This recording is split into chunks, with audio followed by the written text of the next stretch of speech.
Halo, selamat pagi dengan Mega Wijaya dalam topik hukum dan politik. Pada pagi ini saya mau mengangkat topik mengenai pajak, ya, dan juga utang negara. Menurut data yang disampaikan oleh Bu Sri Mulyani, bahwasanya utang negara ini ya dalam masa kepemerintahan Presiden Jokowi cukup lumayan banyak. Nah, ini sebentar lagi Presiden Jokowi akan lengser, ya, dan akan diganti oleh presiden dan wakil presiden yang baru. Otomatis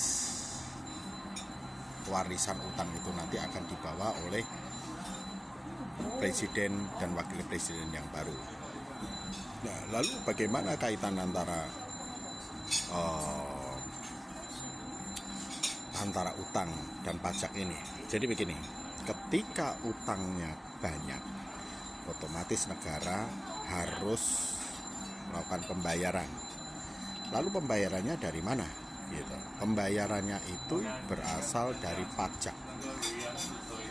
Nah, tahun 2024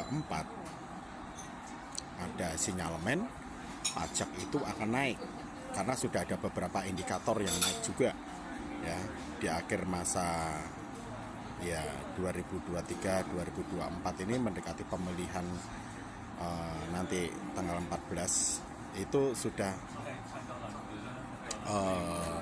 pajak itu sudah mulai ada indikasi untuk naik.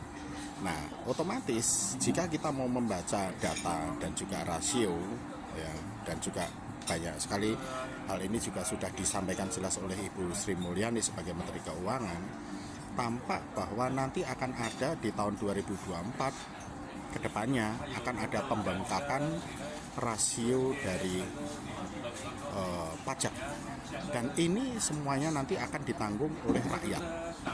Ketika rakyat nanti menanggung, ya, ya rasio kemampuan antara pemasukan income bulanan masyarakat dengan kemampuan untuk membayar pajak itu semuanya harus dihitung.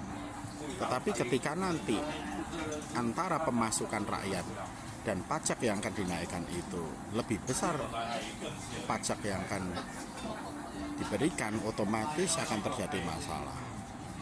Nah, disinilah yang harus menjadi pertimbangan kita bersama bahwa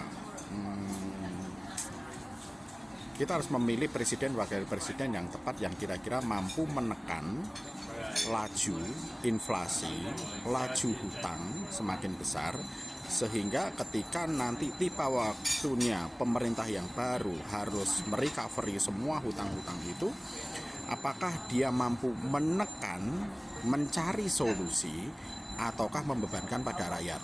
Nah, itu yang harus menjadi pertimbangan untuk kita bersama, bahwa ketika pemerintah tidak ada cara lain daripada usaha-usaha yang dilakukan untuk menekan laju inflasi, menekan berbagai permasalahan ya terkait dengan utang ini sehingga tidak membengkak, ujung-ujungnya rakyat.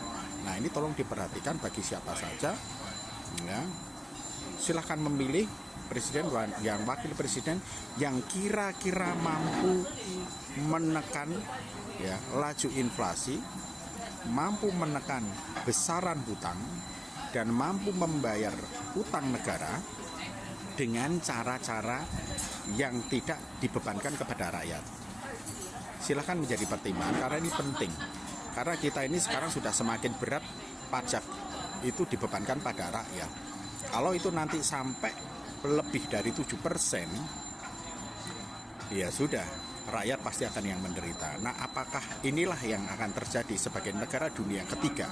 Indonesia di kancah konstelasi internasional akan tetap terpuruk secara ekonomi globalnya, ataukah ya masyarakat Indonesia itu akan tampil, ya, secara ekonomi makronya ya lebih lebih bahagia lah, atau lebih wealth seperti itu di kancah internasional, sehingga kita bisa berbanding lurus dengan masyarakat internasional, masalah penggajian, itu UMR-nya dinaikkan dan lain sebagainya, sehingga menghasilkan yang namanya kesejahteraan. Nah, hal inilah yang harus menjadi perhatian kita bersama, karena kesejahteraan itu ada kaitannya dengan berbagai keputusan terkait dengan masalah hukum, pajak, utang negara, inflasi, dan juga bagaimana para pebisnis ini mampu memberikan kebahagiaan dan juga kesejahteraan bagi masyarakatnya. Ini semua ada kaitannya dengan tanggal 14 Februari besok. Jadi silahkan Bapak dan Ibu silahkan memilih yang terbaik menurut Anda, tetapi saya ingatkan, gunakan rasio Anda, gunakan logika Anda, jangan cuma hanya main emosi, ikut euforia aja, tetapi betul-betul cerdas bersama, sehingga kita bisa memilih presiden, wakil presiden yang tegak terhadap hukum, berani untuk memberantas korupsi, karena korupsi juga itu memperbesar pajak juga. Kalau misalnya korupsi ini selalu membengkak dan negara tidak mampu, maka itu akan dibebankan pada rakyat. Dan juga tegak lurus terhadap isi konstitusi, dan juga mengedepankan yang namanya pemerintahan yang sehat. Ya, itu silahkan menjadi bahan pertimbangan untuk Anda. Oke, salam justisia dan otak kritis dari Mega Wijaya. Good luck all of you.